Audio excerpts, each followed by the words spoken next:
let's begin to look at just a few similarities between the Irish, the Dravidians, and the Dahomeys, the tribe of Dan, as well as Esau, so on and so forth.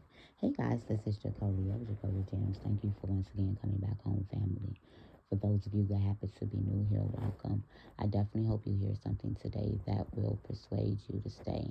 If you have not already done so, exactly what are you waiting for? Hit the subscribe button, like the video, comment down below, share it to your social media platforms. So we're also clearly going to go into the Fulani as well. I should have said them most importantly. Okay, so let's go into who the ancient Germans are. The ancient Germans are your Put. Put comes from out of Ham. These are your Fulani. These are your Libyans. They founded the German tribe known to be the Picts in Libya, Jarma, Libya, Germa.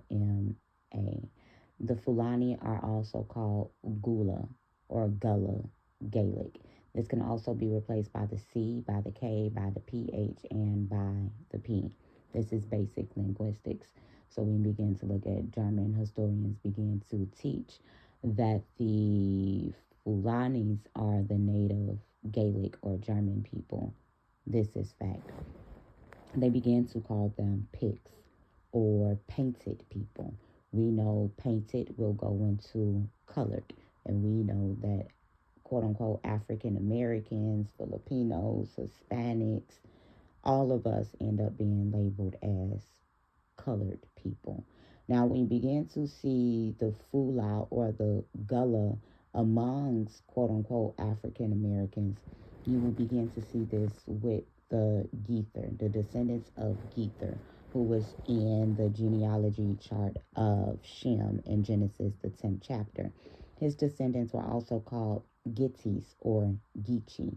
So when you begin to see the Gullah Geechi, these are Fulani and Geechi together.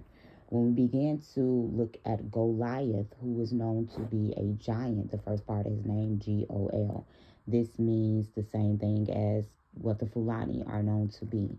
It means warrior, it means hero, it can mean strong, it can mean giant. When we think about hero and giant in the Hebrew, this should take us to Gabor. And when Nimrod, who is the son of Cush, the Afro-Asiatic, is said to become a mighty warrior or a mighty hunter, this is Gabor. And we began to look at the ancient Fulanis. They ride horses, and they indeed were known to be a war-faring people, even in Africa, due to them being the original Moors, because Moor is going to refer to the river. And so they were the original inhabitants of Libya. And so then when you begin to look at Epher, who is, I believe, a grandson, son of Midian, grandson of Abraham and Keter, this is who Africa is named after. And when you begin to look at the Afar people, they actually began to take over Libya from the ancient Fulanis because they were better at warfare. And we begin to look at Biafra, Medina Biafra. This is to let you know that Medine, Medan, and Midian, these are both sons of Abraham. They were who Africa was originally named after them. Bi would bring you to two, so there should be two Afra. So Midian Biafra is what the original name was called after the Afar people, after Midian, after Medan, sons and grandsons of Abraham. So when you begin to look at the Fulani on today, you will see that they are painted people. They are tattooed on their face, on their body, just as the Picts of Germany are depicted as being. They are also seen as represented by blue. Now, we know that Lepes Lazil will definitely go into Mesopotamia, Canaan, so on and so forth.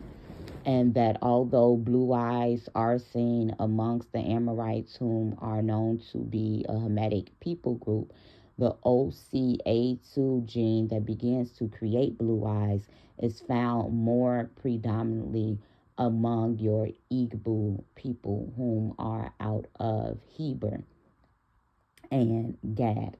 And this is where you will get your descriptor marker of dark skin, blue eyes, and wavy black hair, which is identical to how Cheddar Man is described, whom is one of the archaic humans found in 9000 BC in Yorkshire, England. And we know in Yorkshire, England, that's definitely where the Israelites were. He was found in Ireland as well as Iberia. And we have already discussed the fact that Iberia is named after Eber. So when you begin to look into these Picts people in correlation with the Fulanis, with their warfare, and with this color blue, when we begin to look into the insular language that the Celtic is, it is represented by the vowel, subject, object order of words, making it directly related to Arabic, Hebrew, Mayan language, the Oromo language, which comes out of Cush, comes out of Nimrod. The same language is spoken in relation to the Cushitic people whom inhabited the Arabian Peninsula. The word blue in Irish is used to represent dark people, same way as it is used to denote darkness or black skin in Arabic as well. So when we even begin to look at the movie like Avatar, and they are using blue skin, or when you look at the Beast in X-Men, the color blue. When we begin to see the word purple that is attempted to be used to describe the borders of blue that would go, the borders of purple that would be to keep the fringes across the border, this word is going to be directly related to a word meaning crimson or a shade of red.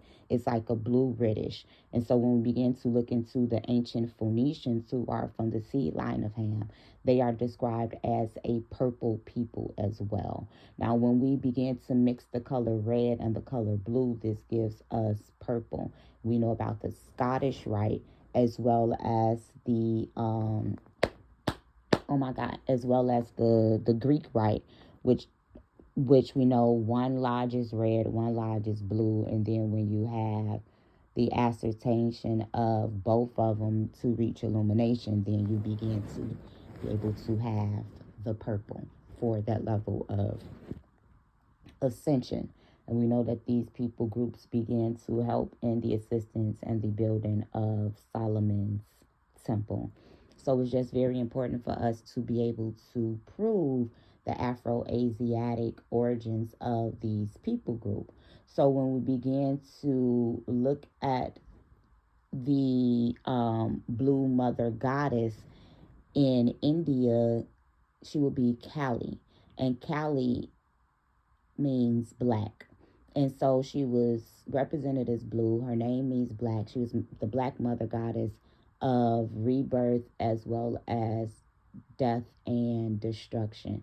And when we begin to look at the Kali Nango native Indians, Nango could go back into Nagas, which are the half serpent, half humans that are venerated not only in the Indus Valley but by native Indian people as well.